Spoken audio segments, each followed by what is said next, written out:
Okay, good morning. For today, I will be delivering the recorded lesson for AET 141 Automotive Hand Tools Fasteners and Machine Binders. So the presentation is from Collision Repair ELT entitled Basic Hand Tools. So our goals for today is first, discuss theories and fundamentals of wrenches. Second, identify and describe use of common hand tools. Next is identify and describe use of selected specialty tools. Also, describe the safe use of tools and describe maintenance and storage of tools. So as you can see in the picture, this is a tool cabinet wherein we place our several kind of tools. So as what we have discussed on our previous meetings, so we place the tools on its specified usage and also on its characteristics, physical characteristics. Especially those heavier, we put it on the below or dun sa pinakailalim ng ating cabinet. And then at the middle, we put the most used tools, and then the most rare or yung mga light tools na medyo gamitin. So yun yung nilalagay natin sa taas ng cabinet. Okay? So to begin with, so wrench is a spanner or a tool used to provide grip and mechanical advantage in applying torque to turn objects. So usually ito yung pinaka-common nating tools na ginagamit sa automotive, yung wrench. So in British, ang equivalent niya ay tinatawag nating spanner. Ano? So usually rotary fasteners such as nuts and bolts or keep them from turning. So in the United K, Ireland, Australia, and New Zealand, spanner is the standard term. So when we say wrench, sa USA ang tawag sa kanya ay wrench. In British, ang tawag sa kanya ay spanner. Pero sa iba, ang ginagawa para ma-identify na siya ay wrench or spanner, pinagsasama, wrench, spanner.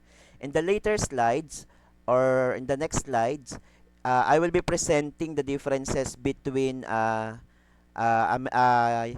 American term and British term. So actually, parehas lang naman siya, kaya lang ang pinagkaiba niya yung unit. Yung kagaya ng sinabi ko nung last meeting, nung ating discussion, na when we say ang base ay metric, edi British ang kanyang base. And then kapag ka ang ginamit ay inch, ang kanyang base ay US or USA.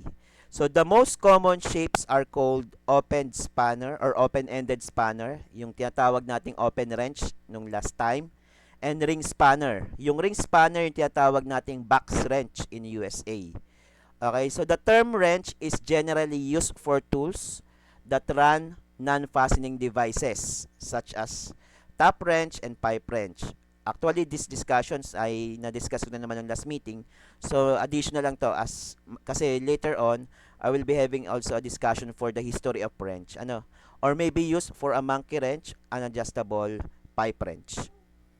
Also, in North American English, wrench is the standard term, and the most common shapes are called open-end wrench, as what I've said earlier, and box-end wrench. So kanina ang tawag open-end spanner and box-end spanner kasi siya yung tawag doon yung US term or American term. Ano? In American English, yun nga, spanner refers to a specialized wrench with a series of pins or tabs around the circumference. So these pins or tabs fit into the holes or notches cut into the object to be turned. In American commerce, such as wrench may be called a spanner, wrench to distinguish it from the British sense of spanner. So in Turkey naman, wrench is the most called English wrench ang tawag. Ang iba naman ang tawag fraglet wrench or adjustable wrench. Pero sa atin sa Pilipinas, pag sinabi natin adjustable wrench, yung mga katala. Ano? And then, sabi ko nga nung last meeting, pagka nag-invest na kayo sa tools, kailangan ay ang invest na yung quality. So, paano natin masasabi na ang isang wrench ay in good quality? So, higher quality wrenches are typically made from chromium vanadium alloy tool steels. So, kung bibili kayo ng tools, it should be made of chromium vanadium alloy. So, actually, when you go to the hardware, nakalagay naman doon chromium vanadium. Ano? And are often draft forged. So they are frequently chrome plated to resist corrosion and for ease of cleaning. So actually pagka chromium vanadium alloy or this kind of metal, so hindi siya basta kinakalawang. Ano, kagaya rin lang ng mga stainless steel, pero pagka chromium vanadium, light in weight at saka kitang-kita nyo naman na hindi siya masyadong makintab. Ano? So, hinge tools such as pliers or tongs are not generally considered wrenches in English. So, yung mga pliers at tong, so hindi siya considered as wrenches in English. But exceptions are the plumber wrench o yung tinatawag nating pipe wrench in British English and mole wrench. So, yung mole wrench, ang tawag natin ay sometimes small grips in British English. Yung mole wrench, yung tinatawag nating vice grip. 'Di ba? Nung last time yung diniscuss natin, vice grip. So, the word can also be used in slang to describe an unexpected obstacle. For example, he threw a spanner in the works. In US English, monkey wrench. Okay? Okay. Etymology, ang wrench is derived from the Middle English word which is wrench. So, from Old English, wrench. Okay? From Proto-Germanic rankis, spelled W-R-A-N-K-I-Z. So, a turning or twisting. So, this is the oldest recorded use dates of to 1794. Also, spanner came into use in the 1630s. So, syempre, sa British, ang gamit ay spanner instead of wrench. Referring to the tool for winding the spring of wheel-lock firearm. So, yun ang ibig sabihin nun. Ano? So, actually, may iba-ibang mga term. May wrench, may rank, may rankis, ano. So, para lang din yung mga Greek words. Kasi noon, iba-iba mga term. Pero, we arrive at the last word which is wrench. And then sa German nga, ang tawag ay spanner. So, from spannen. So, ibig sabihin ng spannen or spanner, it means to join, fasten, extend, or connect. So, basically, ang purpose naman ng wrench is a tool used for joining, fastening, extending, or connecting. So, syempre, sabi nga natin, automotive hand tools, fasteners, and machine binders. So, syempre, ang purpose natin dito is to connect. Ano?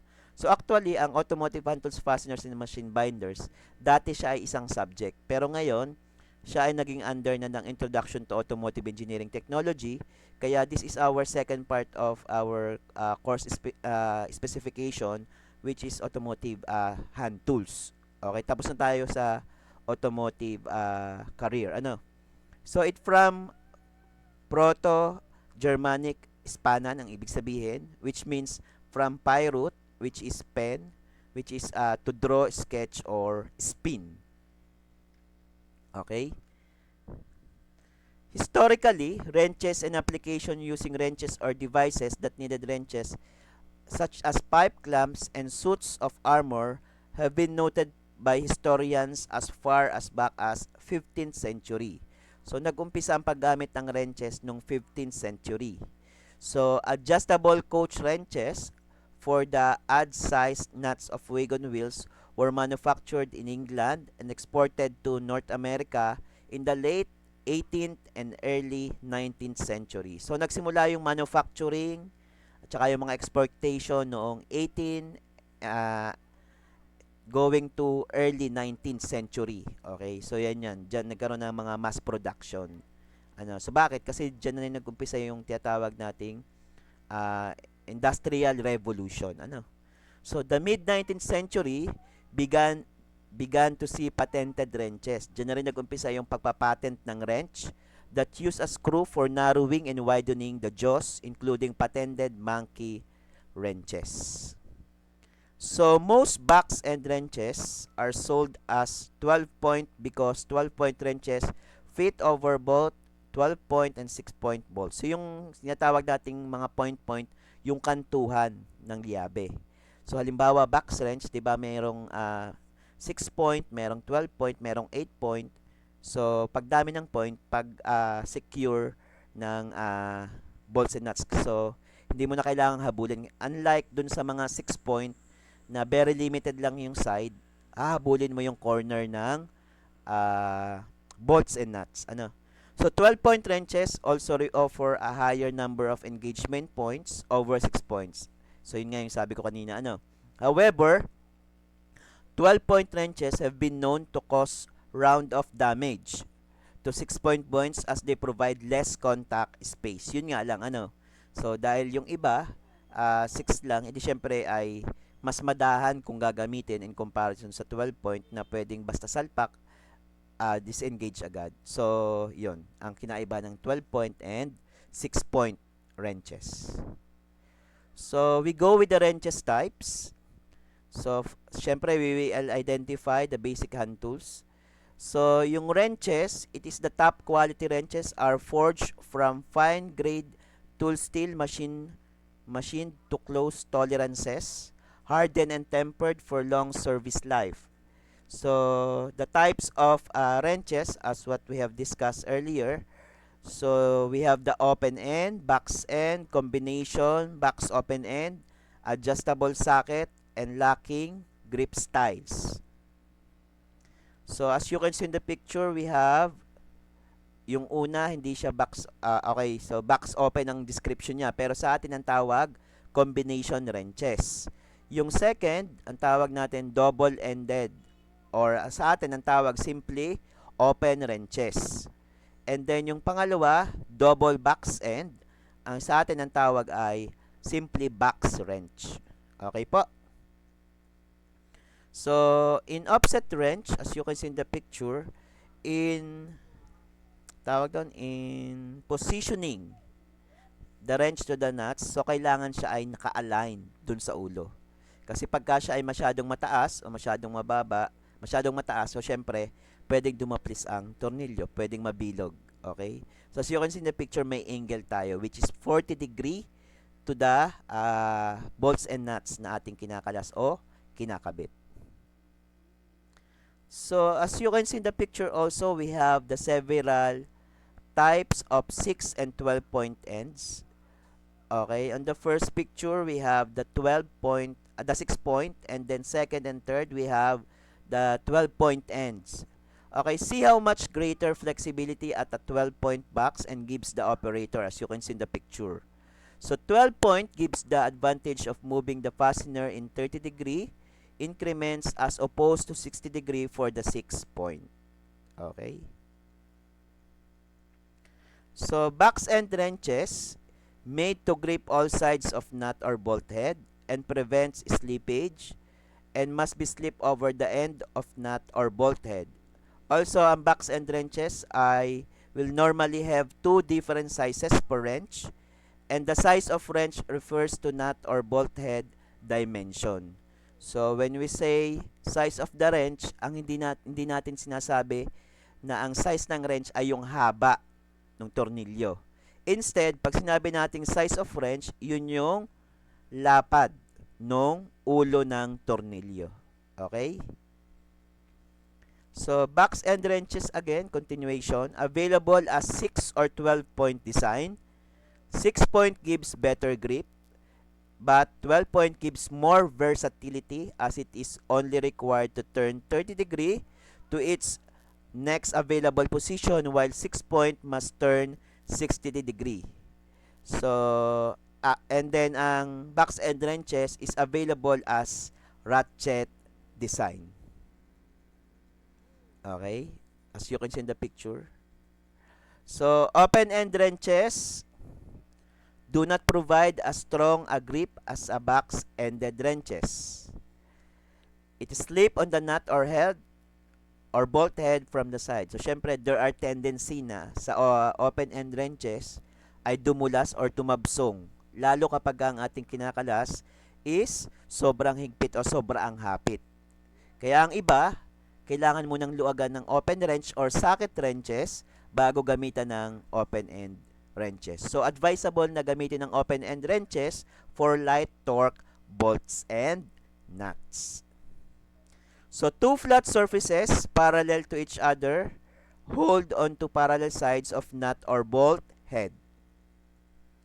It tends to slip around the corners if too much pressure is required. Also, hindi rin advisable gamitin ng open wrench kapag tayo ay maghahapit na. Kasi pwede ring makabilog ng tornilyo or pwedeng mag-slip or dumulas or tumabsong doon sa tornilyo na ating kinakalas o kinakabit. It is easier to use in most instances, especially kapag luwag na or pinapasikipan pa lang natin yung ating tornilyong kinakalas o kinakabit. So, as you can see in the picture, this is the picture of open end, okay? Wrench angle may be vary from 15 to 80 degrees. And then wrench will have two different sizes listed on the handle. Okay? So, nakalagay naman dyan sa handle. For example, 17, 16. Okay? So, laging magkaiba ang sizes niya. Okay? Ito naman yung US example, 5/8. Yung isa naman, 9/16. Made in USA. Kasi ang base niya, inch. Yung isa naman, metric, which is British. The next type of wrench is the what we call combination wrench. So, box end on one end and open end on the other. So, both ends will usually be the same size. So, syempre, yung isa 8, yung isa 8 rin. Yung isa box, yung isa open. It gives the advantage of wrench that will not slip as easily to start a knot, but one that is easier to slide on and off the knot once it has been loosened. Okay, as you can see in the picture, this is a typical example of a box wrench. Okay, 11/16, 11/16, open at saka box. Okay, made in USA. So, US tools to or the USC ang tawag. Okay, adjustable wrench ang tawag sa atin sa Tagalog, katala or the crescent wrench. So it has provision for adjusting the opening for different size nuts or bolt heads. Actually, ang adjustable wrench is not advisable for removing dun sa mga tight bolts and nuts kasi pwedeng makabilog. So length of wrench will correspond with jaw capacity. So do not use where components are tight and will require sizable force to break them free. Okay, so hindi siya advisable gamitin kapag sobrang hapit nung ating kakalasin. So unless jaw is tightened to knot, there is a potential for slipping on fastener which is usually damage fastener. Kaya hindi siya advisable gamitin. So do not use on brass or soft material. For light loads can be used in either direction. Greatest strength is with pressure being applied to side of wrench with fixed jaw. So adjustment mechanism should be cleaned periodically and lightly oiled. Light lang. Kasi pagka sobra naman yung langis, hindi rin maganda sa wrench. Okay? Yan yung katala na tinatawag natin. So, meron siyang adjustable lever na depende sa size, pwede mo siyang gamitin. Pero hindi siya advisable gamitin dun sa sobrang mga hapit na tornilyo. Dahil kagaya ng open wrench, there is a tendency na mag-slip. Next, we have tubing wrench. It is a halfway between a box end and combination wrench, designed to grab on 5 of the 6 sides of a fitting, especially designed for use on line fittings and always used for brass and copper fittings. It has a less chance of damage to fitting. Okay, ito yung ating tubing wrench. Next, we have the socket wrench. So, it comes in great variety, designed to fit around the fastener and give force to all sides. Will fit into recesses, have swivel attachments. Ibig sabihin, socket cannot be operated alone without the use of handles. Yung handles, yung pinakita ko na sa inyo nung last meeting, yung mga power handle, ratchet, sliding handle, speed handle, etc. Okay? And then sometimes, between the handle and between the socket, we put extension. It may be 3-inch extension, 6-inch extension, or 12-inch extension. So, depende sa lalim nung ternilyo na ating kinakalas. And then, sometimes, in between pa dun sa mga extension, we put universal joints. Yung universal joints, nilalagay natin kapag ka yung butas ay alanganin. Ipakita ko na rin yun sa inyo nung last meeting. So, deep sockets, where longer number of threads are showing. So, meron tayong iba't ibang uri ng socket. Merong standard, merong deep socket, at saka merong semi-hollow socket or semi-deep socket. Parang ganon, ano? So, merong maliit, merong mahaba, at saka merong katamtaman yung haba ng socket wrench. Parang tao din, may matangkad, may pandak, at saka merong katamtaman. Ano? So, as you can see in the picture, those are the examples of sockets. Ito yung ating universal joint, okay? Ito yung ating special tools na iba, ano? And then, yan, ito yung ating mga sockets. Ito yung deep, okay? Ito yung standard, ito yung semi, ano? Standard pa rin yan. Yung semi yung medyo mahaba-haba. Okay? Yan, socket pa rin yan. Ito naman yung ating universal joint. Okay, socket wrench. So, syempre, meron siyang different number of points available. Merong 4 and 8-point sockets are designed for 4-sided fasteners. Meron din tayong 6 and 12-point sockets which are designed for 6-sided fasteners. And meron din tayong 4 and 6-point socket which will be stronger because of the amount of metal. Socket wrench, two types of construction. Meron tayong regular and impact wrench. Impact sockets are designed for use with impact wrenches.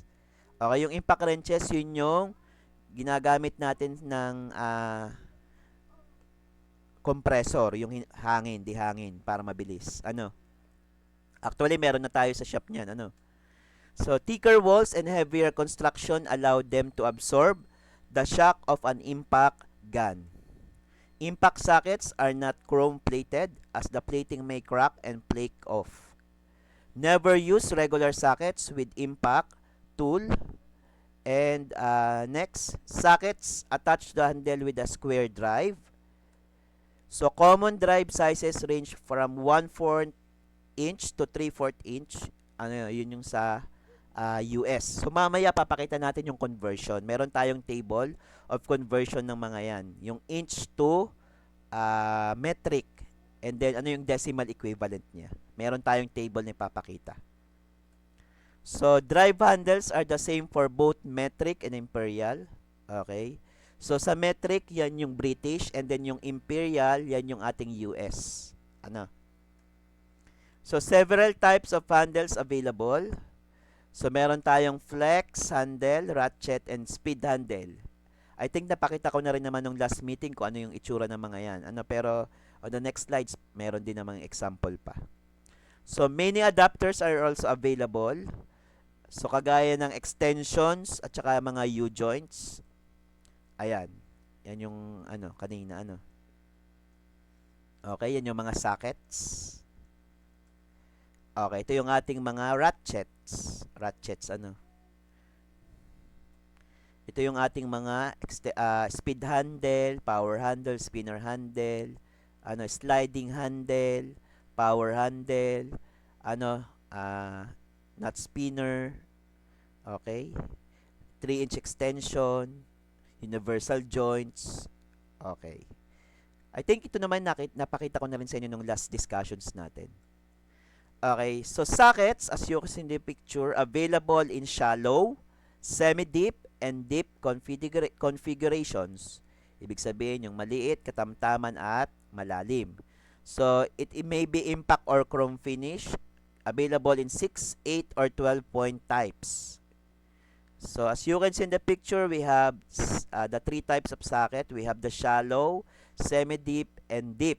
Okay, shallow, semi-deep, and deep. Ito, shallow, semi-deep, and deep. Okay, it may be available in 6-point or 12-point or impact or chrome. Okay? Sockets. Okay, the next one, yung tinatawag nating universals. Yan, dalawa.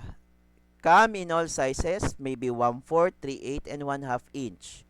It may be impact or chrome finish and allow access to reach difficult fasteners, yung mga nasa alanganin ng butas. So gumagamit tayo ng universal joints together with the handles and sockets and extension. Okay? Okay, so next is the what we called 1/4 inch drive. So pag sinabi nating 1/4 inch drive, meron tayong table, papakita natin. Available in 6 or 12 point sockets, maybe shallow, semi-deep, and deep sockets available, and the maximum torque range is approximately 20 foot-pounds. So excuse me. Pag 1/4 inch drive, meron tayong table dyan mamaya, papakita kayong mga sizes available kapag sinabing 1/4 inch drive. Next, pagka 3/8 inch drive, ganun din, meron tayong sizes available for those. So sockets come in 6 and 12 point varieties, and shallow, semi-deep, and deep sockets is also available. And then dito naman, ang maximum torque ay 60 foot-pounds. Yung isa, 20 foot-pounds. Okay, so syempre, pagka heavier work, so mas ang 3/8 inch drive. Okay, ito yung mga drive sizes. Okay, so pag sinabi natin 1/2 drive sizes, those are drives mostly used for heavy jobs where nuts are massive and need more force or torque. In 1/2 inch drives, they are mostly used in 19 mm socket. Okay, in metric. You can use this when driving lag bolts into walls for mounting your LED TV. Halimbawa, nagmamount kayo sa walls ninyo. So, 1 inch drive yon. Yung sunod naman, yung 3 inch drive, yun naman yung such drivers are more versatile. It's because you can use these drivers to cover sockets and areas for different jobs. It is used both at homes and workshops. And then yung isang drives naman, yung 1/4. When it comes to low torque jobs, you can go for 1/4 inch drive. You can use such drives for small sockets with a maximum of size of 14 mm. Yun yung pinakamalaki, 14 mm. It is used for precision or interior jobs. Ito nga yung kanina, the different types of sockets. So there are different sockets suited for different types of jobs. If you're in the mechanical field, you'll find the below information useful. Here are some common types of socket.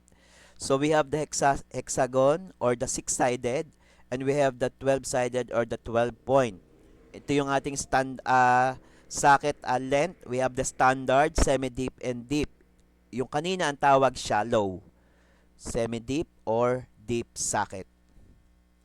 Okay, ito yung ating metric socket sizes charts. Here are the metric socket sizes and metric measurements in order. So, kapag ka 3/8 inch drive, it starts from 5.5 mm and the maximum is 22 mm. So, meron tong 5, 5.5, 6, 7, 8, 9, 10, 11, 12, 13, 14, 15, 16, 17, 18, 19, 20 hanggang 22 mm. Pag 1/4 inch drive naman, it started with 4 mm. So, mas mababa. And end with 15 mm. So, mas maliit. Okay, from 4, 4.5, 5, 5.5, 6, 7, 8, 9, 10, 11, 12, 13, 14, 15. So, ang range ng 1/4 ay from 4 to 15. Ang range ng 3/8 from 5.5 to 22. So, syempre, the higher the drive, the higher the number. Okay, yung 3/4 drive naman, so mas malaki, 3/4. From 19 mm going to 42. And then yung isa naman, yung 1/2 drive, from 8 mm going to 30 mm. Okay po, sana nakukuha. So yun yung apat na drive. So pagka 1/4, 4 to 15, pag 3/8, 5.5 to 22, pag 1/2, 8 to 30, at pag 3/4, for 19 to 42. So, ibig sabihin, for heavier work, ang ginagamit ay 3/4. For standard, ang kalimitan ay 1/2 o kaya 3/8. Kasi nandito yung 5 to 22, tsaka 8 to 30. And then for light works, ang ginagamit ay ang 1/4 inch drive, yung 4 to 15. Okay? Next, standard sa socket size charts. So, ang SAE, yung tinatawag nating Society of Automotive Engineers. So, they are the one who set standards for wrenches. Ano? So, according to SAE, it is the common system based on fractions of an inch. Kasi in American or Imperial, ang gamit nilang base ay inch. In metric or British, ang gamit nila ay millimeter or metric. So, standard size include, ano yan, 3/8 inch, 1/2 inch, 9/16 inch, etc. So, SAE is the more widely used term for this fractional inch socket sizes in order. So, yung kanina, yung mga 3/8, 1/4, 3/4, 1/2, ang equivalent yan yung mm. Ito naman yung equivalent niya sa, tawag doon, equivalent niya sa inch. So, pag 3/8 inch drive, so from 1/4 inch going to 1 inch. 1/4, 5/16, 3/8, 7/16, 1/2, 9, and to 1. Ang equivalent niya, 5.5 going to 22. Sunod, yung tinatawag nating 1/4 inch drive. Yun naman yung from 5/32, 3/16, 7/32, 1/4, 9/32, 5/16, 11/32, 3/8, 7/16, 1/2, going to 9/16. And then yung heavier naman, yung kanina, from 19 to 42, dito naman from 7/8 going to 2 and 1/4 inch. 7/8, 15/16, 1, 1 to 1.16 going to 2 and 1/4 inch. And then yung 1/2 drive, yun yung 8 mm to 30 mm natin sa metric. Okay, in Imperial, 3/8, 7/16 going to 1 and 1/2. Okay? So, wag malilito pag sinabing American, Imperial. Pag sinabing metric, British. Okay po? Kaya any of the two words na gamitin ko para kayo ay masanay, wag malilito. Okay? Standard socket sizes conversion, yan. Standard socket size is more general term and less widely used. So, size and standard socket size both use the same inch system for measurements. So, you can refer the standard socket sizes to size sizes. However, it can also include other inch-based sizing systems that aren't strictly SAE. So, if you are not sure about the socket set sizes, it's usually same to assume it's used as SAE sizes. Okay, example ng SAE size, we have the 5/32. In metric size, ang equivalent niya, it's either 4 mm or 4.5 mm. So, actually, hindi siya exact equivalent to metric. Kaya, meron siyang range na 4 to 4.5. So, if we will convert yung 5/32 sa decimal, siya ay 0.156 inch. 0.157 yung 4 at saka 4.5, 0.177. So, closely to 4 mm, yung 5/32. Okay, yung sunod naman, yung 3/16, ang metric size niya, 5 mm or 5.5. If we will convert 3/16 to decimal, it's 0.188 inch. Yung 5 mm, pag kinonvert, 0.197. Yung 5.5, 0.216. So, closely lang sa 0.188, 0.197. So, although meron siyang counterpart, pagka ang binili mong liabe ay ganun, hindi siya exactly same with the size of metric. Okay? So, ang question nyo, for sure ay, paano sir kung halimbawa gagamitin natin yung Imperial tool or American tool sa British nuts? So, syempre, meron tayong counting variance. So, baka medyo maluwag ng konti o kaya medyo masikip ng konti. And vice versa. Kung yung isa naman, metric yung nuts, tapos gagamitan mo ng Imperial tool, baka ganun din ang sitwasyon. And vice versa. Okay? Kasi, hindi siya exact, in terms of manufacturing. Kaya nga, mas maganda kung ang kakalasin mong tornilyo ay metric, ang gagamitin mo ring pangkalas metric. And then mas maganda rin kung ang kakalasin mong tornilyo ay British or Imperial, kailangan ang pangkakalas mo rin ay British tools din or Imperial tool. Ano? So, gayon, para exact. So, although somehow ang iba ginagamit, pero merong counting variance. Merong baka medyo maluwag or medyo masikip. Kasi nga, if we will look at the conversion table, yung 5/32 tools, ang equivalent niya sa metric ay 4 mm or 4.5. Kaya lang, if we convert it into decimal places, it's 0.156. Pero actually yung 5/32, most closely siya sa 4 mm. So that is 0.157. Siguro pag medyo luma na yung di pwede na sa 0.157 yung 5/32. Ano? And then ano pa? Kagaya nitong 1/4, ang equivalent niya sa decimal ay 0.25 inch. So, ang equivalent niya sa metric, 6.5 mm or the 2.256 or yung 7 mm. So, actually, pagka metric, medyo madalang yung alangan ang size. Lagi siyang 8, 10, 12, walang point. Kaya, kung may kakabili ka siguro 7. Kaya, more closely, kung magkakalas ka ng tornilyo na 1/4 inch ang size, edi ang magagamit mo pagka may walang available na imperial tool, edi ang gagamitin mo sa metric tool edi yung 7 mm. Ano? Next, we have the 9/32 size, which is 0.281. So, wala tayong equivalent exactly for metric. We have the 5/16, 0.313, and then equivalent sa metric yung 8 mm or the 0.315. 11/32, so 0.344, wala rin tayong exactly. So, ang pinakamalapit sa kanya yung 9 mm, which is the 0.354. We have the 3/8 inch, equivalent niya sa decimal, 0.375. So, ang pinaka-closely niyang size sa metric ay 10 mm, which is 0.394. 13/32 in inches to decimal, that is 0.406 inch. Ang pinaka-close din niya is 11 mm sa metric, which is 0.433 naman in conversion to inches.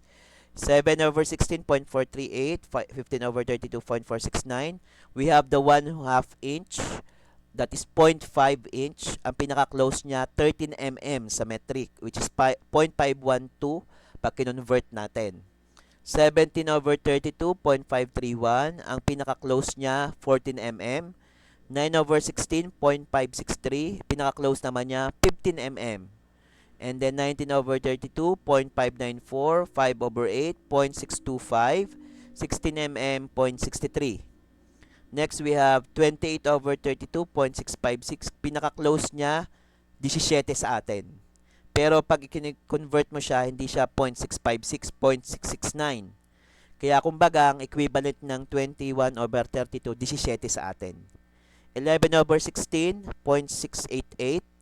Ang pinaka-equivalent sa atin, 18, which is 0.709. So, merong counting variance, merong decimal point. 23/32, 0.719. So, equivalent sa atin, 19. Pag kinonvert mo, 0.748. Imagine, meron ng variance na 0.3 o 0.03 to be exact. And then 3/4, pag kinonvert mo sa decimal, it's 0.75 inch. And then 25/32, 0.781. Ang pinaka-equivalent sa atin, 20 mm, which is 7.87. So, yung 3/4 at 25/32, merong variance na 0.3. Okay? Ito naman 0.006. Okay? So, mas tawag doon, mas maano ang imperial. Mas marami silang tools. Not unlike sa metric na distinguished lang sa 4, 4, 5, 6, 7, 8, 9, 10, 11, 12. And then next, we have 13/16, equivalent niya 0.813. Yun yung 21 sa atin. Pero ang kanyang conversion, 0.827. Next, we have 27/32, ay 0.844 in inch, and then sa atin 22 sa metric. Pero ang equivalent ng 22, 0.866. So may variance pa rin ng 0.02. And then 7/8, 23 mm ang equivalent niya sa metric. Pero pag kinonvert yung 7/8, 0.875, and then yung 23 pag kinonvert sa atin sa inches, siya ay 0.906. Okay? Yan, 21 mm, 0.87. 27/32, equivalent 22. 7/8, 23. 29/32, 15/16, 24. 0.945, kaya lang may mga variance. And then 1 inch, 1. So wala nang equivalent. So notes the following. So 5/16 and 8 mm are close enough. 7/16 inch and 11 mm are close enough. 15/32 and 12 mm are close enough. 19/32 and 15 mm are close enough. 3/4 and 19 mm are close enough. And 29/32 and 23 mm are close enough. So meaning, pagka magkakalas-kabit tayo ng 5/16, halos kasing size ng 8 mm. Kasi nga, 'di ba, may counting variance lang naman dun sa dimension sa kagaya ng pinakita ko dito kanina. Ano? 5/16, nasan 'yon? Yan. So kasi 0.313, 0.315. So kung kukunin mo yung dalawang decimal place, parehas lang silang 0.31. Yung 7/16 naman, 7/16, parehas lang 0.43, 0.489. Ano? Yung isa naman, yung 19/32. Okay, nasa 19/32. Nasa 19. Yan. So parehas lang sila ng 15. Ano? 0.591, 0.594. And then yung 3/4, asan ang 3/4? 3/4 and 15 mm. 19 mm. Okay, ito yung 3/4. Nasaan yung 3/4 natin? Yan. 19 mm. 0.748, 0.75. And then yung isa, 29/32, close to 23. Kasi 0.906, 0.906. Actually, same size nga sila. 0.906, 0.906. So, ang pinaka-same sa kanila ay 29/32 and 23 mm. Kasi parehas 0.906. Next. Okay, so I hope na naintindihan niyo yung conversion. Okay? Next is the SAE to Imperial Socket Sizes Conversion. The SAE, or the Society of Automotive Engineers, is a subset of Imperial Measurement System that uses fractions of an inch for fasteners. Both SAE and Imperial measurements are part of the same system. So, but SAE specifically utilizes fractional inch sizes, which can sometimes necessitate conversion to be the more globally common metric system measured in millimeters. So, SAE to metric conversion chart. So, sometimes when you have a wrench in the metric units and a nut in imperial units, you would not know whether it will fit or not. Kaya nga, in such cases, you need to know how to correctly convert one unit into another. And the below chart will help you easily convert the dimension from SAE to metric or vice versa. Okay, ito yung ating conversion formula, SAE to metric. First, you multiply the size in inches by 25.4 to convert it to millimeters. So, alam naman natin na 1 inch is equivalent to 25.4 mm. Kaya doon yung multiply yung inch para makuha nyo yung mm conversion. So, example, 3/8 inch times 25.4, kaya ang equivalent niya ay 9.52 mm or approximately 10 mm. Okay? So, basic conversion lang. Kaya meron tayong next topic, which is the measurements. Kasi yan yung role. If ever nang available ay SAE tools, so kailangan mo siyang i-convert para alam mo yung pwede mong gamitin.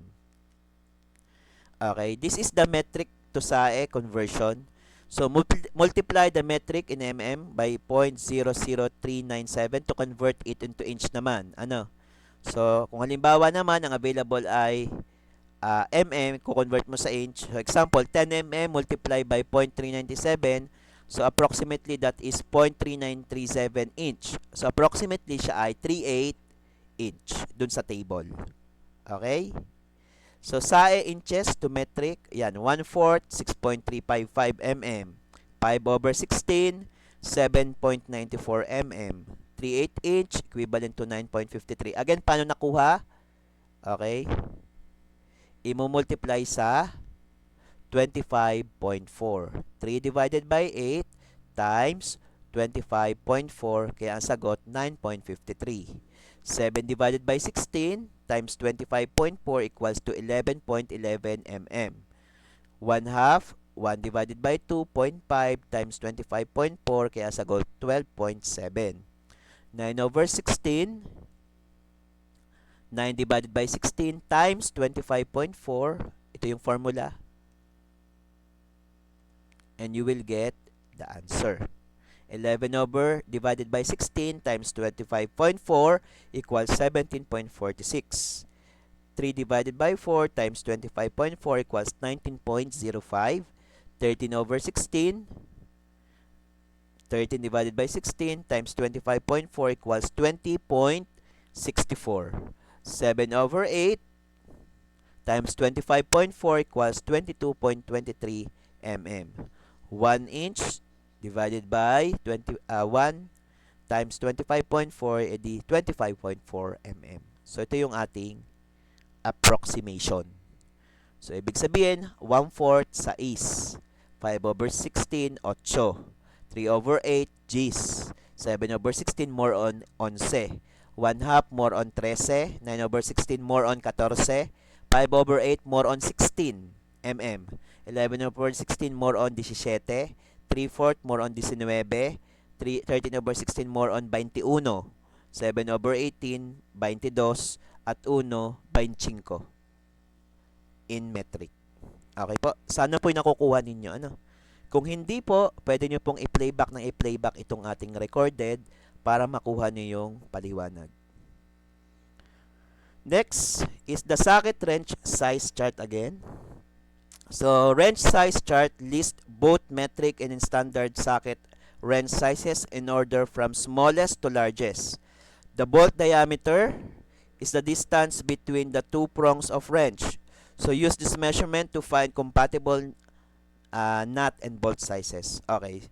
So, bolt diameter natin, yung tinatawag nating 1/8 inch. Okay. Sa metric, 8 mm. Ang standard is the 5/16.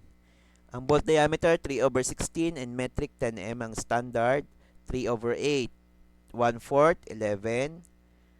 So, that is 7/16. Okay. And then 5/16, 13, 1 half. 3/8, 14, 9/16. 7/16, 16, 5/8, and so forth. Hanggang 7/8, 34 mm. So, bolt diameter to metric and standard sizes.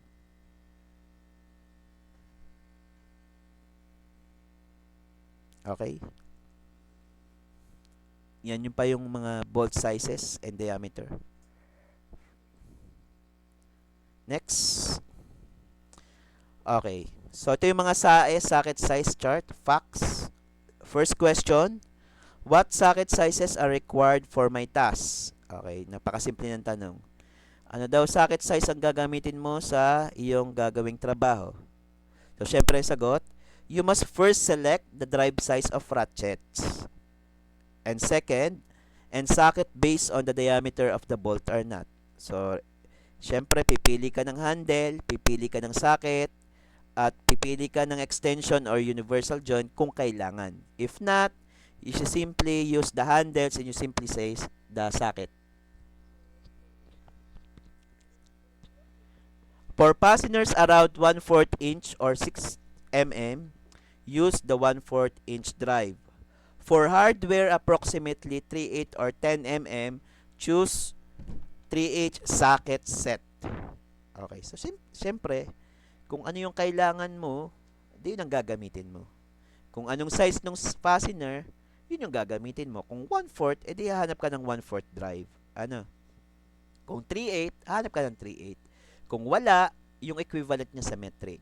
Kung 10 mm, di 10 mm. Okay? Second question. What is the typical use of purpose of a standard SAE socket size? So, bakit ba tayo mayroong standardization ng size? So, the standard socket size is determined by the opening of a socket wrench. So, it is designed to fit a specific nut or bolt size. So, syempre, kaya merong sizes para mag-fit sa specific bolts nut sizes.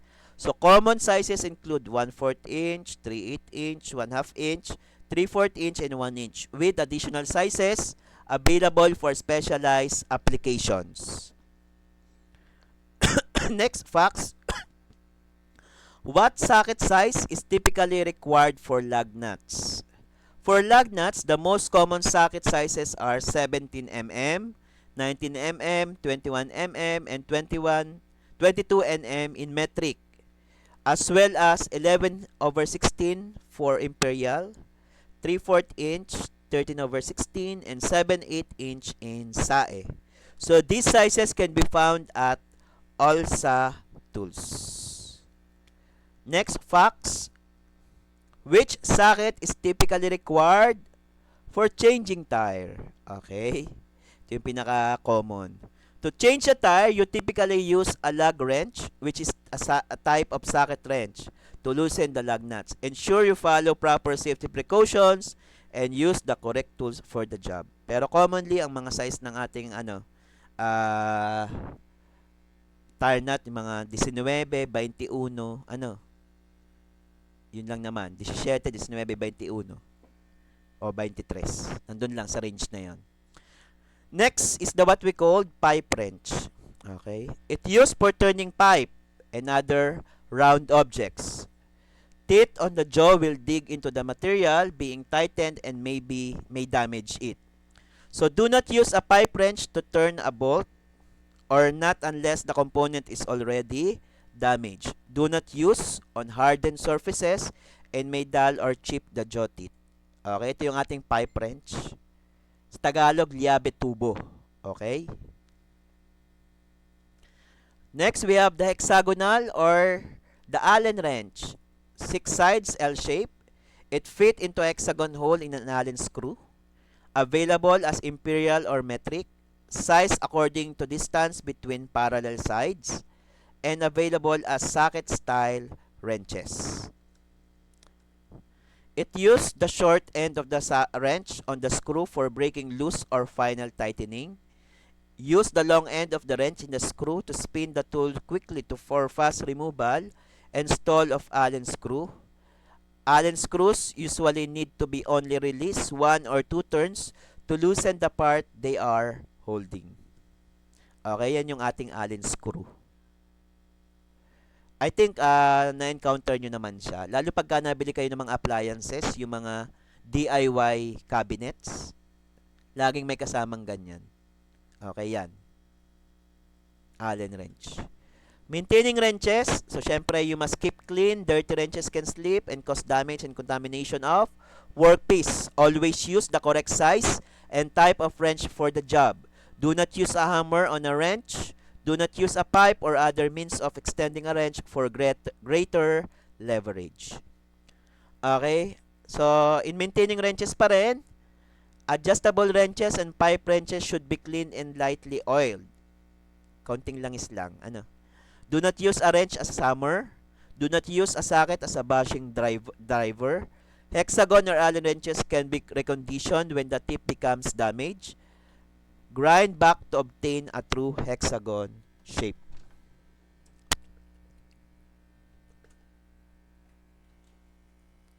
Pliers. Pliers are available as many different types and sizes. So, it's used for holding, gripping, cutting, and crimping. Usually forged from hardened steel and then machined. Okay, so ito naman na-discuss na natin nung last meeting. So, ipe-playback ko lang as a part of the discussion. Okay. Slip joint, it is the most common general purpose pliers.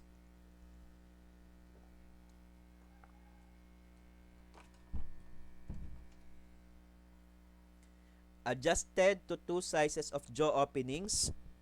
Jaws have hardened cross teeth to help in gripping the object, and jaws can damage soft materials. Never use pliers for turning nuts or bolts. Teeth will round off corners and damage bolt or nut. Okay, ito yung ating slip joint pliers. Okay, be familiarized on the picture kasi on our examination yan yung kasama, yung identifying the pictures. Okay, slip joint pliers yan. Next, interlocking slip joint pliers. It is the most commonly referred to as water pliers or channel locks. Can be opened to a number of positions while keeping the jaws parallel with each other. Longer handles to aid in gripping when open for larger objects. Okay, ito yung ating interlocking pliers. Yan yung itsura, tandaan. Next, needle nose or the long nose plier. It is available in a variety of sizes. Some incorporate a wire cutter used to hold objects that are in tight confines, available as round nose pliers, useful for bending wires into curves. Okay, ito yung ating needle nose or the long nose pliers. Okay, yan. Next, we have the side cutting pliers. It is diagonal cut head or face. Yung itsura niya ay diagonal cut. Hardened steel cutting edges, allow to cut wire, etc. close to the surface. Ayan, ito yung ating side cutting pliers. Okay? Yan. Next, we have the locking pliers or the vice grip. Okay, commonly called vice grips. Useful for holding panels or sheet metal in place. Can hold objects in place when you are working alone and cannot reach both inside and outside at the same time. Very common in collision repair. Straight, curved, needle nose, and flat. Ito yung ating vice grip or locking pliers. Okay, ang common term niya, vice grip. Ang iba ang tawag mole, ang iba ay interlocking pliers or locking pliers, sorry. Okay? Next, we have the specialized pliers. So many different types of pliers are available. So we have electrical pliers, cutters, strippers, and crimpers. Battery terminal pliers, ignition pliers, snap ring pliers. Okay? Electrical pliers first, it is the cutters, strippers, and crimpers available for different types of wire. Some are multifunction. Better quality units are individual such as stripper or cutter only. Wait lang, minum ng tubig. Next, ito yon, ating electrical pliers. Next, we have snap ring pliers. There are two types of snap ring pliers. We have the external snap rings and internal and external snap rings yan. Parehas naging external eh. Internal and external snap rings. Internal snap rings require contracting jaws. External snap rings require expanding jaws. Yung isa pang contract, yung isa pang expand. So, some will have serrated jaw surfaces to prevent the snap ring from slipping, while others have tips on the end of the jaws to fit in holes in the snap rings. Ito yon, yung ating internal and external snap rings. Yan. Metal cutting snips available in several different styles. Aviation snips come in red, green, and yellow. Red and green typically to cut curves. Red and green cutting different directions of curve. Okay, ito yung may picture naman sa sunod. Using these snips, the jaws are curved so that the metal being cut off will curve out of the way. So the whole snip, except lower in jaw, will be above the material being cut. This will mean that you do not need both red and green depending on the direction that you are cutting through the material. Okay, ito yung sinasabi kanina. Merong yellow, red, and green, and we have the green and red snips depending on the direction of the materials you are being cut. Okay? Metal cutting snips, yan. Aviation shears, ito. And then, ito yung ating tin snips. Okay? Pagka aviation shears or shears, ganyan ang size, ang itsura. Pagka tin snips, ang tawag nila ang iba dito sa Tagalog, guntingyero. Ano? So, maintaining pliers. Pliers are not made to withstand pressures greater than normal hand pressure. Never attempt to cut large screws or bolts with electrical or side cutter pliers. Never attempt to cut hardened material with pliers. And never put excessive side pressure on needle nose pliers. Another maintenance for pliers, never use pliers for turning nuts and bolts. So instead, you can use wrenches, as the teeth will round off the corners and damage the nut or bolt. Okay, lubricate the swivel point with a light oil only. So hindi dapat babad sa langis dahil madudulas naman masyado. Keep the pliers clean. The next, I think na-discuss ko na rin ito ng last meeting pero sasama ko na rin, screwdrivers. So great variety of screwdrivers, types and sizes are available. So length of screwdrivers is measured from to where the handle joins is the blade. Shorter screwdrivers known as stubbies. Yung maliit na screwdriver ang tawag stubbies. Most screwdrivers bit available for screw guns or as socket wrenches. Okay, ito yung ating screw heads na iba-iba. Una, yung blade screwdrivers. So the blade screwdrivers are made to fit screws with a single slot. Sizes of screw head and slot are the deciding factors for the screwdriver selection. Screwdriver's blade should fit the slot both in width and depth. Blade screwdriver is too thin of a blade is likely to damage the screwdriver. Too thick of a blade is likely to damage the screw. So too wide of a blade is likely to damage the material around the screw head, and too narrow of a blade is likely to damage the screwdriver. Okay, yan yun. Ano? Next, we have the Phillips screwdriver. Okay, yung Phillips, yung cross or the plus. Tip is shaped as an X or cross. The size of the screwdriver blade must correspond to the size of the screw head. Sizes is 0 hanggang 4 available. 0 being the smallest and 4 being the largest. Using the wrong size screwdriver may damage screw, screwdriver, and surface. Siyempre, pwedeng dumaples. Okay, yan. Ito. Plus. Next, Robertson screwdriver. Tips in the shape of square. Square yung tip. With the screw having a resist for tip. Size of the screwdriver must correspond to the size of screw. Sizes is from 00, 01, 2, 3, and 4 available. Handles are color coordinated for ease of selection. Orange is 00, which is number 1 and 2 screws. Yellow is 0, which is number 3 and 4 screws. Green is 1, which is the number 5, 6, 7 screws. And red is 2, which is number 8, 9, 10 screws. So black is 3, which is number 12 and 14 screws. Black is 4, which is number 16 and larger. Okay, ito yun. The Robertson screwdriver. So marami siyang sizes. Depende sa kulay. Okay? Next, we have the clutch screwdriver. Screwdriver head and tip must match. Not common in the automotive industry. Some US-built RV coaches use them. Available in 6 sizes from 3/32 inch to 5/16 inch. Ito yon, ano? Clutch screwdriver.